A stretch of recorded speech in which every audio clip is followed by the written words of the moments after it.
بسم اللہ الرحمن الرحیم۔ حدیث نبوی صلی اللہ علیہ وآلہ وسلم۔ حضور اکرم صلی اللہ علیہ وآلہ وسلم نے ارشاد فرمایا، جس شخص میں یہ تین باتیں ہوں گی وہ ایمان کا مزہ پالے گا۔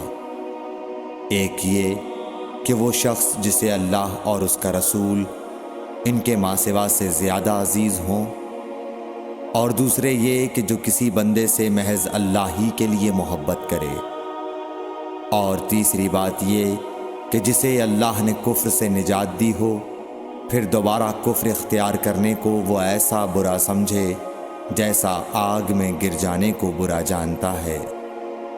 صحیح بخاری، حدیث نمبر 21۔